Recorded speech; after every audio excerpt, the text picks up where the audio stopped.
একটি পরিবর্তনের সুশাল আসছে। কিছু সুবিধাবাদী দুর্বৃত্ত বাংলাদেশের বিভিন্ন জায়গায় শহরে এবং গ্রামাঞ্চলেও বিভিন্ন সরকারি স্থাপনা, প্রতিপক্ষের বাড়িঘর এবং ক্ষেত্র বিশেষে কিছু কিছু জায়গায় বিভিন্ন ধর্মাবলম্বীদের তাদের ধর্মীয় প্রতিষ্ঠানে আঘাত হানা হয়েছে, কোথাও ভাঙচুর করা হয়েছে, কিন্তু কোর্টের মাধ্যমে সেটাই অনেকটা প্রতিষ্ঠিত হয়েছে।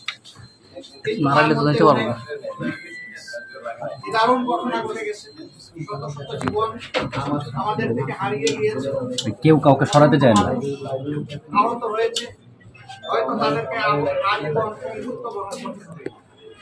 হারিয়ে যাওয়া মানুষগুলোকে তাদের আপনজন প্রিয়জনের কাছে ফিরিয়ে দেওয়ার শক্তি আমাদের কারণে।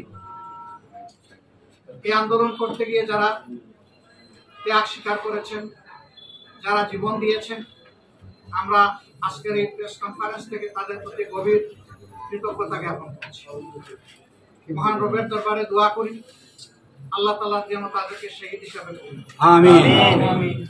জাতির জীবনে যদি কোনো ইতিবাচক পরিবর্তন হয়েই থাকে, সেটা হচ্ছে আল্লাহ তাআলার রহমতের ফসল। এই জন্য মহান রবের দরবারে আমরা শুকরিয়া আদায় করছি। আলহামদুলিল্লাহ। সম্মানিত ভাইয়েরা,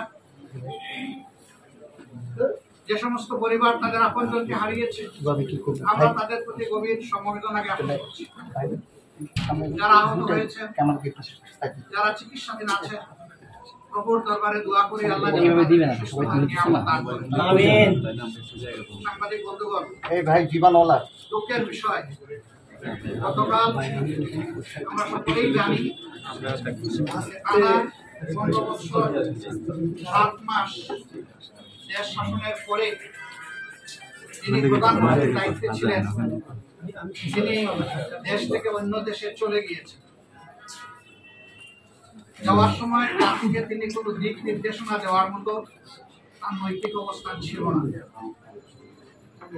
জাতিকে অনেকটা অরক্ষিত অবস্থায় রেখেই তিনি চলে গেছেন। ছাত্র জনতার এই আন্দোলনে আপামর জনসাধারণ, আবার বৃদ্ধ বনিতা, নারী পুরুষ সকলেই সম্পৃক্ত হয়েছে, কারণ সকলেই বিভিন্ন কারণে কম বেশি সমাজে বঞ্চিত এবং জুলুমের শিকার। তাদের এই ক্ষোভের কষ্টের জায়গা থেকেই সকলে রাস্তায় নেমে এসেছিলেন, কিন্তু আন্দোলন ছিল শান্তিপূর্ণ।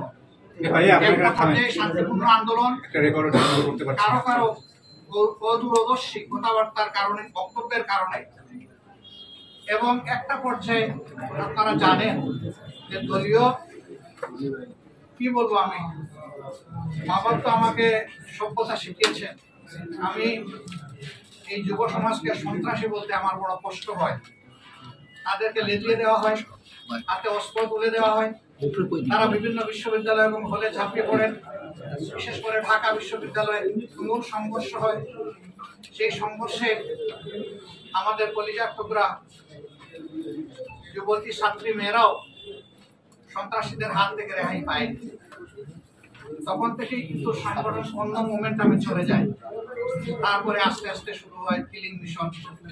প্রথম দিন 6 জন, তারপরের দিন কয়েকজন আল্লাহই ভালো জানেন। এভাবে প্রতিদিন এটা বাড়তে থাকে এবং শেষ পর্যন্ত গত পরশুদিন সর্বোচ্চ সংখ্যক মানুষের জীবনহানির মধ্যে দিয়ে গতকাল এই পরিবর্তন আসে। কিন্তু আমরা অতীব দুঃখের সাথে লক্ষ্য করছি যে এই ধরনের একটি পরিবর্তনের সুশাল আসছে।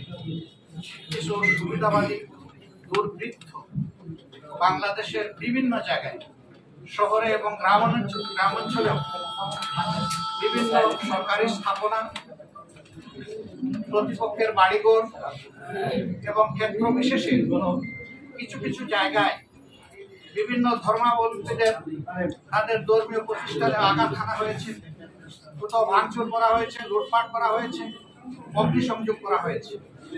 এই কাজগুলা যাদের অন্তরে বিবেক আছে, মানবতা আছে, তারা এগুলা করতে পারে না।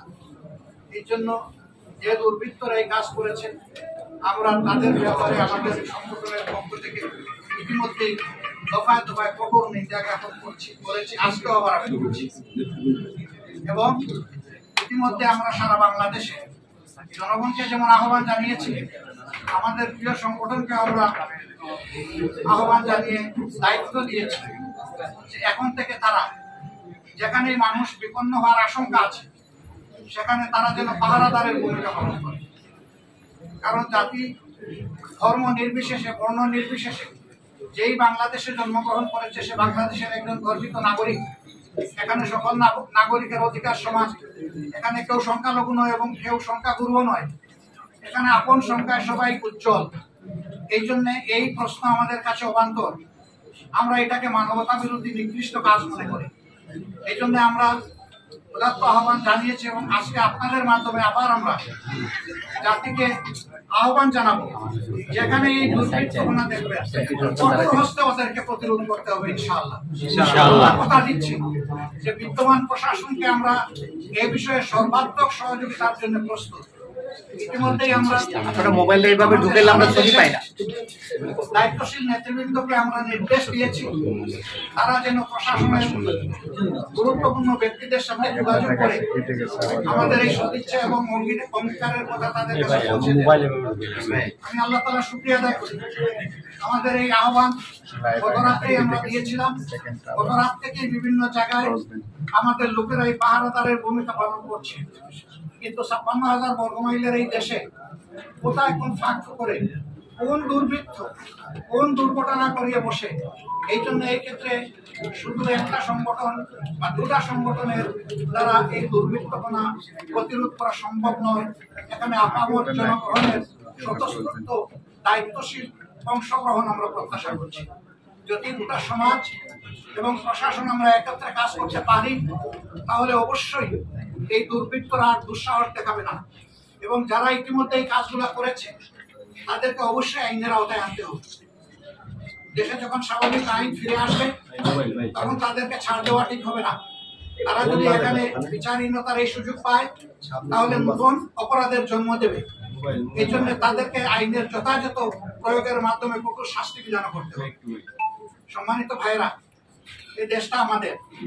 এই কয়েকদিন যে কোনো কারণেই হোক, অস্থিরতার কারণে, মানুষের মনের কষ্টের কারণে প্রবাসে যে ভাইরা ছিলেন তারা অনেকেই রিমিটেন্স পাঠানো বন্ধ করে দিয়েছিলেন বা কেউ কেউ এরকম ক্যাম্পেইনও করেছেন। এই ব্যাপারে আমরা আমাদের সংগঠনের পক্ষ থেকে কোনো কথা বলি। দেশ আমাদের সবার, দেশ বেঁচে থাকলে আমরাও বেঁচে থাকবো। দেশের অস্তিত্বই যদি না থাকে আমরা বাঁচব। এই জন্য আমরা প্রবাসী ভাইদেরকে এবং দেশে যারা আছেন ব্যবসায়ী ভাইদেরকে আমরা বলবো যে আসুন এই দেশকে একটা বিধ্বস্ত অবস্থা থেকে তুলে উঠানোর জন্য আমরা সম্মিলিতভাবে কাজ করি। সবাই সহযোগিতার হাত আমরা বাড়িয়ে দিই এবং আমরা সচেতন নাগরিক হিসেবে আমরা আমাদের দায়িত্ব পালন করি। আমার প্রিয় বন্ধুগণ, আজকের মতো আমরা কথাগুলোকে এখানেই শেষ করতে চাচ্ছি। আমি আবারও আপনাদেরকে কষ্ট করে আসার জন্য বাংলাদেশ জামাত ইসলামের পক্ষ থেকে আন্তরিক ধন্যবাদ এবং কৃতজ্ঞতা জ্ঞাপন করছি। আমি আশা করছি যে আগামী দিনগুলোতে সাংবাদিক বন্ধুদের সাথে মিলেমিশে আমরা এই জাতি গঠনে ইনশাআল্লাহ আমরা ঐক্যবদ্ধ প্রয়াস চালাতে পারবো। আল্লাহ আমরা গতকাল আপনারা দেখেছেন যে রাষ্ট্রপতি ভবনে রাজনৈতিক দলগুলোর সাথে মহামান্য রাষ্ট্রপতি বসেছিলেন। সেখানে আমরা কিছু দাবি পেশ করেছিলাম। অনেকগুলো দাবি তিনি যুক্তিসঙ্গত হিসাবে তখনই মেনে নিয়েছেন এবং ইতিমধ্যে অনেকটা বাস্তবায়ন করেছেন। কিন্তু আমাদের একটা বড় দাবি ছিল যে দেশের এই সংকট উত্তরণে অতি দ্রুত একটা ইন্টারিম গভর্নমেন্ট আমাদেরকে করতে হবে এবং সেই গভর্নমেন্ট করার আগে অবশ্যই বিদ্যমান সংসদ ভেঙে দিতে হবে। তিনি আমাদেরকে কথা দিয়েছেন যে তিনি অতি সত্বর এটা ভেঙে দিবেন এবং ইন্টারিম গভর্নমেন্ট গঠনের জন্য তিনি যথাযথ উদ্যোগ গ্রহণ করবেন। আমরা মহামান্য রাষ্ট্রপতি বরাবরে জনগণের পক্ষ থেকে আমরা জোর দাবি জানাবো যে এই বিষয়টাকে মোটেই বিলম্বিত না করে তিনি যেন অতি দ্রুত উদ্যোগ নিয়ে সংসদকে ভেঙে দেন এবং ইন্টারিম গভর্নমেন্ট বা অন্তর্বর্তীকালীন সরকার গঠন করে জনগণের সরকার ফিরিয়ে আনার পদ্ধতি শুরু করে। সেই সরকারও আবার দীর্ঘায়িত না হয়ে গত সময়ের ভিতরে একটি অর্থবহ জাতীয় নির্বাচন অনুষ্ঠানের মধ্য দিয়ে সত্যিকার অর্থে জনগণের সরকার প্রতিষ্ঠায় জন্য এগিয়ে আসে। সে উদাত্ত আহ্বান আমরা জানাচ্ছি। আপনাদের সকলকে আবারও ধন্যবাদ। আসসালামু আলাইকুম ওয়া রাহমাতুল্লাহ। আমি আমার একটা প্রশ্ন ছিল, এটা হচ্ছে আজকে গতকালকে আপনারা রাষ্ট্রপতির সাথে দেখা করেছেন, কথা বলেছেন এই অন্তর্বর্তীকালে এই সরকার নিয়ে। ভাই একটু বামে চাপান তো, একটু বামে চাপান, একটু বামে চাপান বা উপরে টান।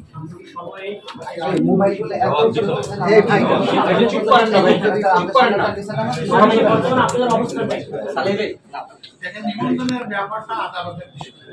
মাথা পিছনের সামনে আদালতে অ্যাপিলিয়েট ডিভিশন আপনার ক্যামেরা যখন দেশে একটা ডেডলক চলছে, সেই সময় একটা হেয়ারিং হওয়ার কথা ছিল।